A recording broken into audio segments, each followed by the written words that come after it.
जय जगन्नाथ पिलामाने समस्तंकु आजिर वीडियो को स्वागत। तुम साहित्य बहिर पाठ 1 जन्मभूमि ए कविताटीर प्रश्न उत्तर गुड़िक आलोचना करनेबा। मो बुझिबारे क निम्नलिखित प्रश्न गुड़िकर ठीक उत्तर पाखरे तारा चिन्ह दियो। तार पिलामाने ठीक उत्तर पाखरे तारा चिन्ह देबा। 1 नंबर मुंड शब्द पाई कवितारे केउ शब्द व्यवहार करा जायछि? संभाव्य उत्तर गुड़िक चरण, कोल, मस्तक ना कंठ। ताले ठीक उत्तर टिपला माने मस्तक, तेणु एठी स्टार मार्क देबा। नेक्स्ट 2 नंबर जन्मभूमि कवितारे मुख्यतः एठी ऑप्शन गुड़िक देखो हिमालय रो वर्णना करा जायछि ना वीर रमणीको कथा कहा जायछि ना भारत मातार जसगान करा जायछि ना महासागर विषय रे धारणा दिया जायछि। ताहले ठीक उत्तर पिला माने भारत मातार जसगान करा जायछि, तेणु एठी हमें स्टार मार्क देबा। नेक्स्ट ख उक्त उत्तर गुडी को काहे की बाछिले? ए जो दुईटी उत्तर बाछिले तो से दुईटी उत्तर काहे की बाछिले ताहार कारण तुम सांग मानक सह आलोचना कर। उत्तर एही कवितारे कवि मधुसूदन राव आम जन्ममाटी भारत वर्षर अपरूप सौंदर्य और महिमा को वर्णना करिसेंती। जदिओ कवितारे हिमालय, विभिन्न नदी, सागर एवं वीर नर नारी कथा उल्लेख करा जायछि, से सब केवल भारत मातार महानता, गौरव और श्रेष्ठत्व प्रतिपादन करिवा पई उद्दिष्ट।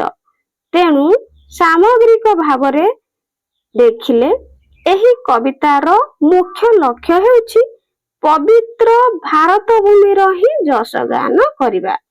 नेक्स्ट आगो को जिबा मिली मिसी जोड़िबा। कवितार केतेक शब्द और तार भावार्थ निम्न रे दिया जायछि। ताहले शब्द और तार भावार्थ निम्न रे दिया जायछि। दल रे आलोचना करी प्रत्येक शब्द सह खाप खुआउथिबा भावार्थ को गार टाणी जोड़। ताहले शब्द सहित भावार्थ को मैच कर लेबा। ठीक अछि। ताहले एठी देखो तळे शब्द आ तार भावार्थ गुडी को अछि, तेणु आमे जोड़ी नेबा।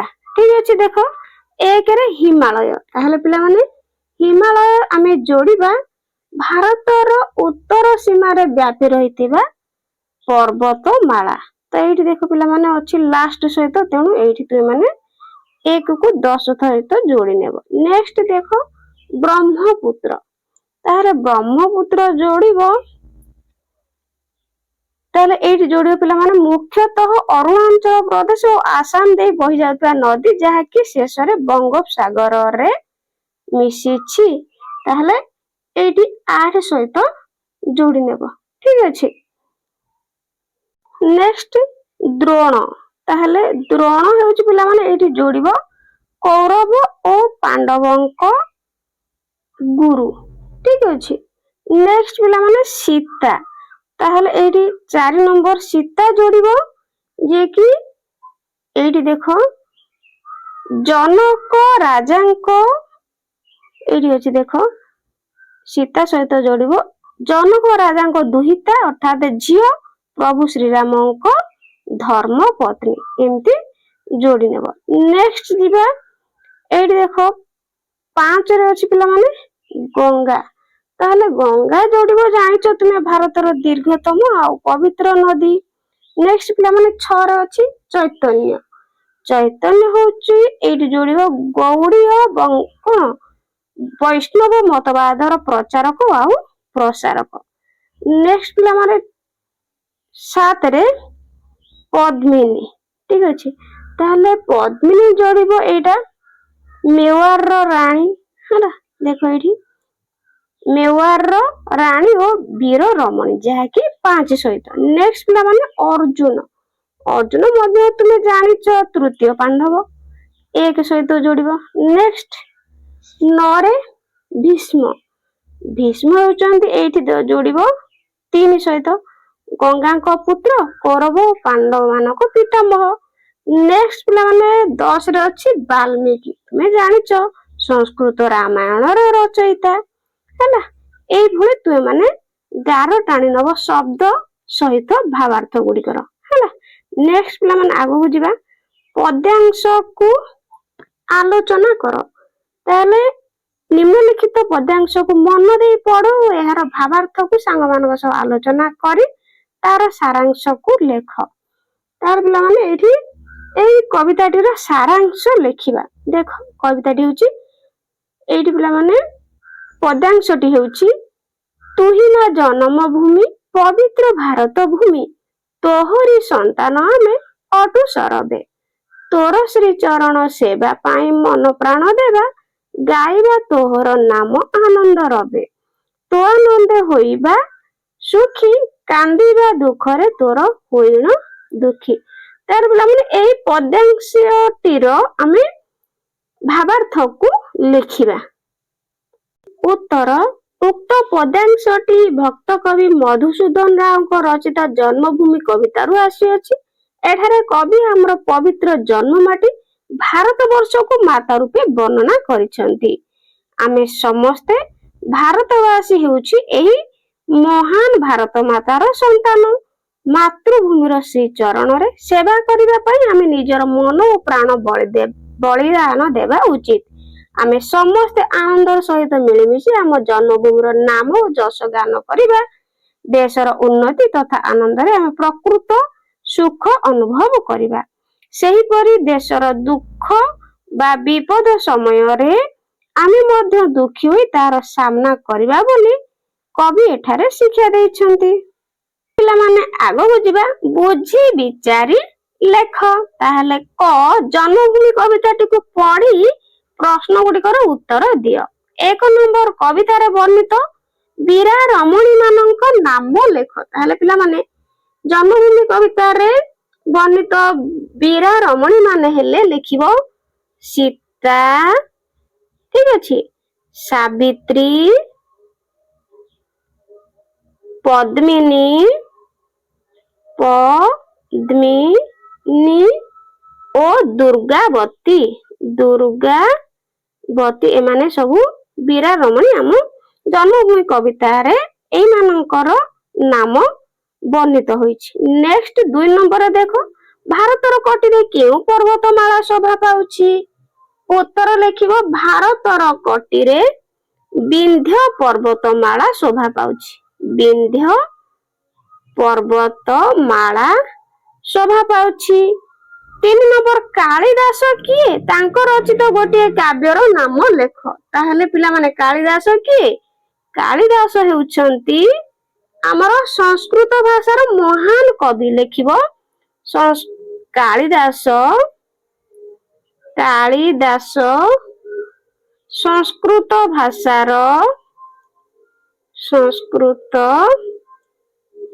ଭାଷାର ମହାନ କବି ହେଲା। ମହାନ କବି, ଯାହାକି ତୁମେ ମାନେ ଉପର କ୍ଲାସକୁ ଗଲେ ଜାଣିବ। ତା ସହିତ ତାଙ୍କର ଗୋଟିଏ ରଚିତ କାବ୍ୟ ଲେଖିଦବ। ତାଙ୍କର ଗୋଟିଏ ରଚିତ କାବ୍ୟ ହଉଛି କୁମାର ସମ୍ଭବ। ଠିକ ଅଛି, ଏମିତି ଲେଖିନବ ହେଲା। ନେକ୍ସଟ ଦେଖ 4 ନମ୍ବର, ଆମ ଜନ୍ମଭୂମିର ଦୁଇ ପାର୍ଶ୍ୱରେ ଥିବା ଜଳଧିର ନାମ ଲେଖ। ତାହେଲେ ଉତ୍ତର ଲେଖିବ ଆମ ଜନ୍ମଭୂମିର ଦୁଇ ପାର୍ଶ୍ୱରେ ଥିବା ଜଳଧିର ନାମ ହେଉଛି ଆରବ ସାଗର ଓ ବଙ୍ଗୋପସାଗର। ଠିକ ଅଛି, ବଙ୍ଗୋପ। 5 ନମ୍ବର, ଭାରତର ଶରୀରରେ କେଉଁ ସବୁ ନଦୀ ଶୋଭା ପାଉଛି? ତାହେଲେ ଲେଖିବ ଭାରତର ଶରୀରରେ ଗଙ୍ଗା, କମା ଦେଇକି ଲେଖିବ ବ୍ରହ୍ମପୁତ୍ର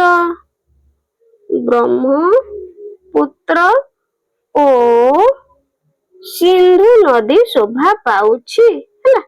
ସିନ୍ଧୁ ନଦୀ ଶୋଭା ପାଉଛି ହେଲା। ଭାରତର ଶରୀରରେ ଗଙ୍ଗା, ବ୍ରହ୍ମପୁତ୍ର ଓ ସିନ୍ଧୁ ନଦୀ ଶୋଭା ପାଉଛି। ତାପରେ ଦେଖ ଖ, ଚୈତନ୍ୟ ଆଦି ମହାତ୍ମା ଜନେ ପଚାରିଲେ ହେଲା, ବିଭୁ ନାମ ଆନନ୍ଦ ମନେ ପ୍ରଚାର କଲେ। ବିଭୁ ନାମ ଅର୍ଥାତ ଈଶ୍ୱରଙ୍କର ନାମକୁ ଆନନ୍ଦ ମନରେ କଣ କଲେ? ଚୈତନ୍ୟ ଆଦି ମହାପୁରୁଷ ମାନେ ଜପ କଲେ ହେଲା, ପ୍ରଚାର କଲେ। ତାହେଲେ ଏଠି ମହାତ୍ମାର ଅର୍ଥ ହଉଛି ମହାପୁରୁଷ, ବଡ ଲୋକ, ମହାମାନବ, ମହାନ ବ୍ୟକ୍ତି। ବିଭୁର ଅର୍ଥ ଈଶ, ଈଶ୍ୱର, ପ୍ରଭୁ, ଠାକୁର ଆଉ ଦେବତା। ଉପର ଲିଖିତ ପଦ୍ୟାଂଶକୁ ପଢି ଉତ୍ତର ଲେଖ। ତାହେଲେ ଏଇ ଯୋଉ ପିଲାମାନେ ଏଇଠି ପଦ୍ୟାଂଶଟି ଦେଇଛି, ଏଇଠି ଦେଖ ଖରେ ହେଲା, ତ ଏହାକୁ ପଢିକି ଆମେ ପଢିଲେ ତଳେ ଦିଆଯାଇଥିବା ପ୍ରଶ୍ନ ଗୁଡିକ ଉତ୍ତର ଲେଖିବା। ତାହେଲେ ଚୈତନ୍ୟ କିଏ? ଚୈତନ୍ୟ ଜଣେ ଧର୍ମ ପ୍ରଚାରକ। ଏଠି ଲେଖିବ ଚୈତନ୍ୟ, ଚୈତନ୍ୟ ଜଣେ ଧର୍ମ ପ୍ରଚାରକ ହେଲା, ପ୍ରଚାରକ। ନେକ୍ସଟ, ସେ କଣ କରିଥିଲେ? ସେ କଣ କରିଥିଲେ ପିଲାମାନେ? ସେ ଗୌଡୀୟ ବୈଷ୍ଣବ ଧର୍ମ ମତବାଦର ପ୍ରଚାର ଓ ପ୍ରସାର କରିଥିଲେ।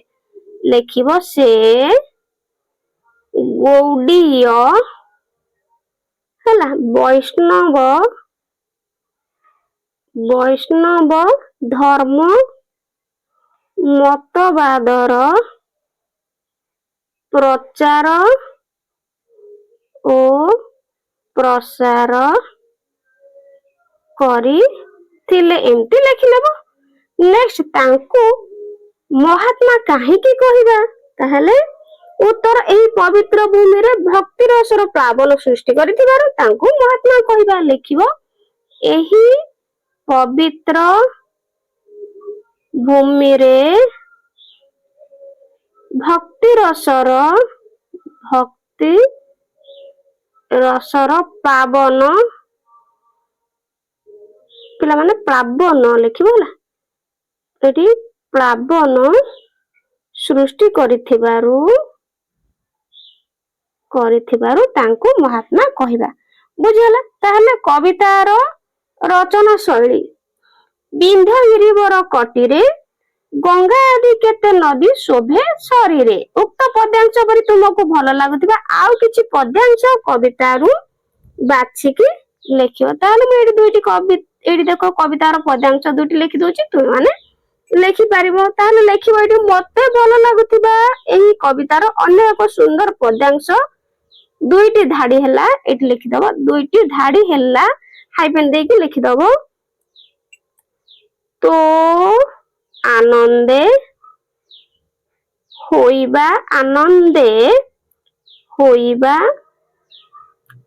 ହୋଇବା ସୁଖୀ, କମା ଦେଇକି ଲେଖିବା କାନ୍ଦିବା ଦୁଃଖରେ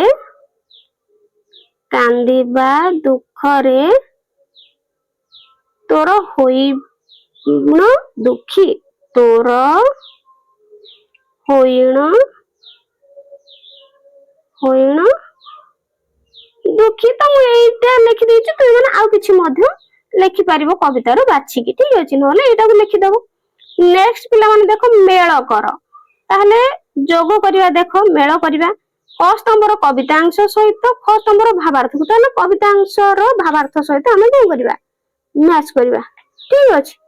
ତାହେଲେ ଆଗକୁ ଦେଖ ସ୍ତମ୍ଭ କ ଆଉ ସ୍ତମ୍ଭ ଖ। ତାହେଲେ ଦେଖ ସ୍ତମ୍ଭ ଏକରେ ଦେଇଛି କର, ଜନମିଲେ ତୋ କୋଳରେ କେତେ ସୁରବୀର ନରେ। ତାହେଲେ ପିଲାମାନେ ଏଇଟା ଯୋଡିବା କାହା ସହିତ? ଏଇଟା ଯୋଡିବା ଏଇ ଦୁଇ ସହିତ। ହେଲା, ଭାରତ ମାତାର କୋଳରେ ଅନେକ ସୁର ବୀର ମହାମାନବ ମାନେ ଜନ୍ମ ନେଇଛନ୍ତି, ଠିକ ଅଛି? ନେକ୍ସଟ, ତୋ ଆନନ୍ଦେ ହୋଇବା ସୁଖୀ, କାନ୍ଦିବା ଦୁଃଖରେ ତୋର ହୋଇଣ ଦୁଃଖୀ। ତାହେଲେ ଏଇଟା ଯୋଡିବ, ଆମେ ଜନ୍ମଭୂମିର ଉନ୍ନତି ବା ପ୍ରଗତିରେ ସୁଖ ଅନୁଭବ କରିବା ବା ଅବନତିରେ ଦୁଃଖ ଅନୁଭବ କରିବା। ତିନିରେ ସମସ୍ତେ ତୋର ଦୁହିତା, ପଦ୍ମିନୀ, ସାବିତ୍ରୀ, ସୀତା। ତାହେଲେ ଏକ ସହିତ ଯୋଡି ନବ, ପଦ୍ମିନୀ, ସାବିତ୍ରୀ, ସୀତା ପ୍ରଭୃତି ସମସ୍ତ ବୀର ରମଣୀ ଭାରତ ମାତାର ଦୁହିତା ଅଟନ୍ତି।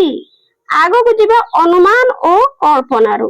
ତାହେଲେ ସାଙ୍ଗମାନଙ୍କ ସହିତ ଦଳଗତ ଆଲୋଚନା କର। କ ମହାକବି ବେଦବ୍ୟାସ ବାଲ୍ମୀକି, ଏଠି ପିଲାମାନେ ବାଲ୍ମୀକି କାଳିଦାସ ହେଲା, ବାଲ୍ମୀକି କାଳିଦାସ ଗାଇଲେ ପବିତ୍ର କଣ୍ଠେ ତୋହରି ଗୁଣ, ଠିକ ଅଛି?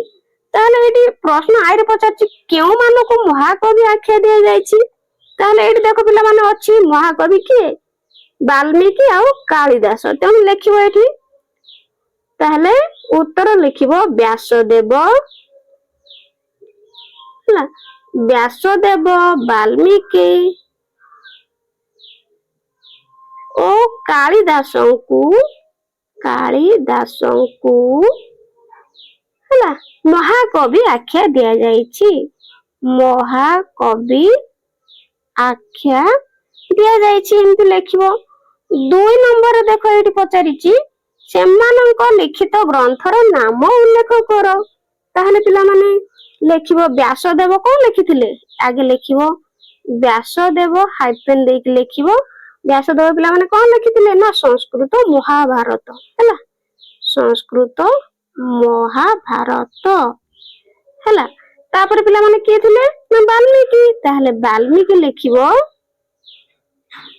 ବାଲ୍ମୀକି ସଂସ୍କୃତ ରାମାୟଣ ଠିକ ଅଛି ସଂସ୍କୃତ ରାମାୟଣ। ନେକ୍ସଟ ପିଲାମାନେ କାଳିଦାସ।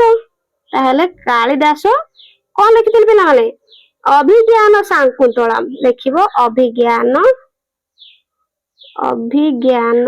ଶାକୁନ୍ତଳମ୍ ଆହୁରି ମଧ୍ୟ ଲେଖିଥିଲେ ଋତୁ ସଂହାର ହେଲା ଋତୁ ସଂହାର ଆମେ ଏତିକି ଲେଖିଦବା ହେଲା। ତାହେଲେ ନେକ୍ସଟ ଖରେ ଦେଖ କେତେ କେତେ ପୁଣ୍ୟବତୀ କେତେ ପତିବ୍ରତା ସତୀ କେତେ ବୀର ନାରୀ କେତେ ବୀର ଜନନୀ। ଏହି କବିତାଂଶରେ ନର ନାରୀ ବୋଲି କାହାକୁ କାହିଁକି କୁହାଯାଇଛି? ତାହେଲେ ଉତ୍ତର ଲେଖିବ ଏହି କବିତାଂଶରେ ବୀର ନାରୀ ବୋଲି ପଦ୍ମିନୀ ଓ ଦୁର୍ଗାବତୀଙ୍କୁ କୁହାଯାଇଛି। ପଦ୍ମିନୀ ଓ ଦୁର୍ଗାବତୀଙ୍କୁ ପିଲାମାନେ ଲେଖିବ ଦୁର୍ଗାବତୀଙ୍କୁ କୁହାଯାଇଛି। ତାହେଲେ କାହିଁକି କୁହାଯାଇଛି ନା ସେମାନଙ୍କର ଅସୀମ ଲେଖିବ ସେମାନଙ୍କର ଅସୀମ ସାହସ ଲେଖିଦଉଛି ତେମାନେ ଲେଖିବ ସେମାନଙ୍କର ଅସୀମ ସାହସ ପିଲାମାନେ ଭଲସେ ଲେଖିବ ହେଲା ଏଥିରେ ହଉନି ଏତେ ଭଲ ସାହସ କମା ଲେଖିବ ଧୈର୍ଯ୍ୟ ହେଲା ନିଷ୍ଠା ଓ ବୀରତ୍ୱ ହେଲା ବରେ ଦୀଘିକାର ଦବ ବୀରତ୍ୱ ନିମନ୍ତେ ସେମାନଙ୍କୁ ବୀର ନାରୀ କୁହାଯାଇଛି ହେଲା। ଆଉ ଥରେ ଡାକୁଛି ପିଲାମାନେ ଉତ୍ତର ଲେଖିବ ଏହି କବିତାଂଶରେ ବୀର ନାରୀ ବୋଲି ପଦ୍ମିନୀ ଓ ଦୁର୍ଗାବତୀଙ୍କୁ କୁହାଯାଇଛି। ସେମାନଙ୍କର ଅସୀମ ଧୈର୍ଯ୍ୟ ନିଷ୍ଠା ଓ ବୀରତ୍ୱ ନିମନ୍ତେ ସେମାନଙ୍କୁ ବୀର ନାରୀ କୁହାଯାଇଛି। ତାହେଲେ ଦେଖ ଆଗକୁ ଯିବା ଶବ୍ଦର ଭିନ୍ନ ଭିନ୍ନ ରୂପକ ଯେପରି ଚରଣ ପଦ ପାଦ ପୟର ଯେପରି ଦେଖ ପିଲାମାନେ ଚରଣର ଭିନ୍ନ ରୂପ ହେଇପାରିବ ପଦ ପାଦ ପୟର ସେହିପରି ନଦୀ ତାହେଲେ ପିଲାମାନେ ନଦୀର ଲେଖିପାରିବ କଣ ତଟିନୀ ଏଠି ହାଇପେନ୍ ଦେଇକି ଲେଖିବ ପିଲାମାନେ କଣ ଲେଖିବ ନା ତଟିନୀ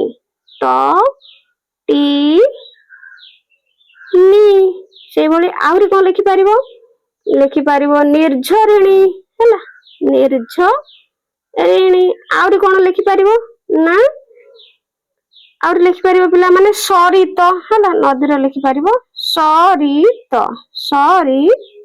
ଠିକ ଅଛି।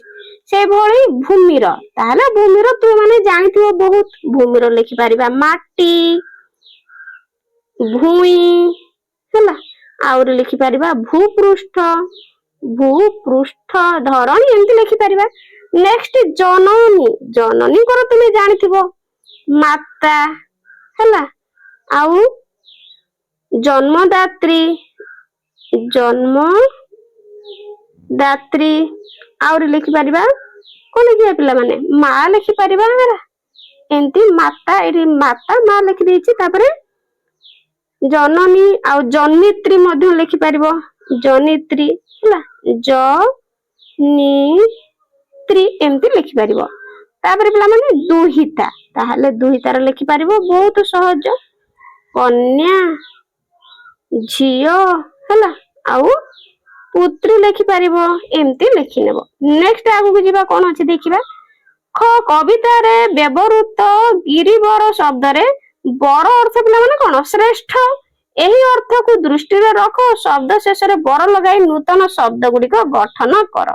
ତାହେଲେ ପିଲାମାନେ ନୂତନ ଶବ୍ଦ ଗୁଡିକ ଗଠନ କରିବା। ତାହେଲେ କଣ କରିବା ଏଠି ଦେଖ ପିଲାମାନେ ଲେଖିବା ତାହେଲେ ପିଲାମାନେ କବି ବର ଲଗେଇ ପାରିବା କବି ବର ଆହୁରି ଲେଖିପାରିବା ମୁନି बर है मुनि बर लिखिपर आउरी लिखिपर पिलामाने गुरुबर है गुरुबर गुरुबर गुरु मानक मध्य श्रेष्ठ जी गुरुबर तापर लिखिपर कृतबर कृतबर आउरी लिखिपर पिलामाने कौन मुनिबर ये लिखिदे मुनिबर तापर पिलामाने लिखिपर मुनिबर ये लिखिबानी आ गोटे लिखिबा एठी वीरबर लिखिपर ठीक अच्छे ये पिला माने लिखिबो वीरबर बर देखि क्यारे वीरबर हैला एठी लिखिपर वीरबर ताहले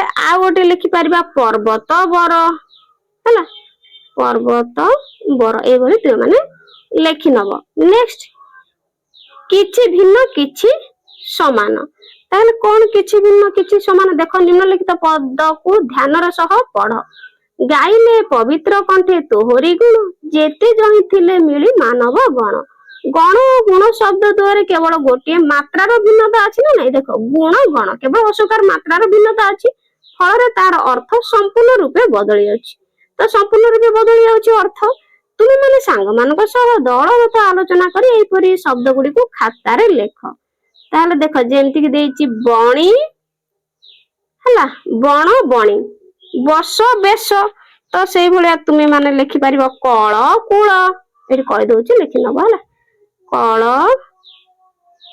कूळ और लिखि परिबो गण गुण हला गण गुण तु मानकर अछि एटा और लिखि परिबो मन कोन हबो पिला माने मुन सेई भली जल जाल करि परिबो ठीक अछि जल जाल सत सात से भली करि परिबो मुन मुनि हला मुन मुनि आउरी मध्यम करि परिबो सत सती एमती दुई माने लिखि नब आगो को जिबा तार पिला माने एठी तु मानकर प्रश्न गुडी को तु मानक पई सरी जाईची आशा करिछि भिडियोटी हेल्पफुल हेतिबो आ प्रश्न उत्तर गुडी को भलो भाबरे बुझी पारिथिबो पिला माने चैनल ले नुवा थिले चैनल को लाइक शेयर और सब्सक्राइब करिया पई जमारो भूलिबोनी एहा परे तुम मानको केउ चैप्टर रो क्वेश्चन आंसर दरकार मते कमेंट रे